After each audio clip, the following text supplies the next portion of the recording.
You know that feeling when you finally crawl into bed, all comfy, ready to go to sleep, and then out of nowhere, a spark of motivation hits you? Like suddenly you're thinking, wow, I could be doing so much right now, but it's 2 a.m. and you're wide awake, planning your whole life, maybe even doing a mental checklist of everything you should have done today. Why do we do this? Because now I'm just laying there staring up the ceiling, wondering why my motivation only shows up when I can't act on it. Where was this when I needed to study for tests on a Thursday afternoon? Does anybody else have that one friend who's like the smartest person and the stupidest person you've ever met? Like, I don't understand how these people even exist. These people will just breeze through school, maybe even have all A's, but if you ask them to turn left, they'll mess that up and they'll turn right. This person will have a 4.0 GPA, but if you ask them the 7 colors in a rainbow, they'll look at you with a blank stare. I don't get how someone can be the smartest and the stupidest person you've ever met. Why do we all have that one friend who has something traumatic happen to them every single day? I swear these people cannot go a full day without something bad happening to them. Like, they could be having a great day, right?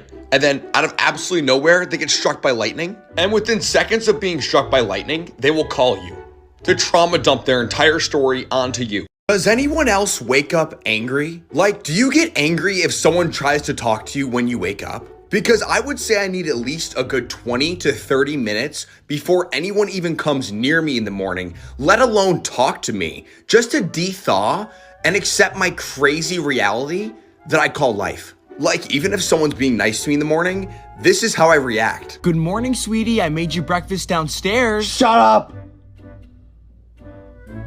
If this is you and you relate to this post, please comment, because I'm currently questioning if I'm a bad person for this. Be honest. Are you ever writing in class, and it could be history class or something, and you're so bored that when you're writing, your writing starts to match to the beat of some random song that pops up in your head, like just out of nowhere? It literally sounds like the pencil and the writing are both singing. Like, they just sync up exactly. Like, the song could be off, like, YouTube or TikTok, and it's like a trending song that you've, like, heard maybe, like, a few times, which has nothing to do with anything. It just appears in your brain. To be honest, our brain is like a spawn point for random things. I don't know how my brain processes anything that, like, happens in class, because, like, I'm just zoning out half of the time. I hate when people don't cover their mouth when they sneeze or cough, dude. I'm so sorry, bro, but most of the people who do this have, like, the most extreme iPad kid coughs, bro. Don't worry, I'm an iPad kid who's saying this. And their coughs never sound healthy, bro. It sounds like there's, like, a brick stuck in their throat, and it sounds, like, so wet and, like, disgusting. Those coughs sound so abnormal. The sound is so unpleasant to hear. I'm not saying that, like, coughs are pleasant to hear, but, like, you get the idea, right? When I was younger, sometimes I was just in the car, bored out of my mind, and I was just looking at all of the cars passing by, and when I looked at them, they literally were making facial expressions. The cars could look angry, sad, happy, annoyed, and, like, every other emotion. I like how the cars are designed like that so they don't feel so emotionless and boring. These car businesses and companies knew exactly what they were doing. I didn't just see these things when I was younger. I literally still see these, like, every day of my life. But they did start to look more gloomy and depressing. Y'all know when they say, like, the joke, what's it called? How does it go? It's like, why the chicken crossed the road? And you're like, oh, to get to the other side, to get to the other side. It's not the other side of the road. The chicken died.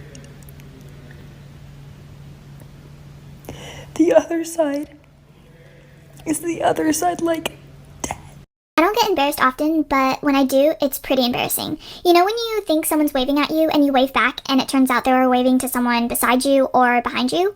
Well, that has happened to me so many times I can barely count. But here's something that happened to me at the mall. This girl was probably talking to her friend and she called out my name. So I turned around and looked at them and they were just talking to each other until they stopped and turned around to look at me.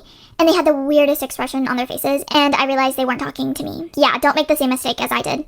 I think this is just me, but I can choose whether I want to be an introvert or an extrovert. Like, whenever I'm around extroverted people, I will act, like, more to myself and introverted. But whenever I'm with people that are shyer, I can show, like, my extroverted self. So you know how in elementary or primary school, there would always be that story teachers tell of the kid leaning back in his chair, hitting his head and getting hospitalized? But that would never happen.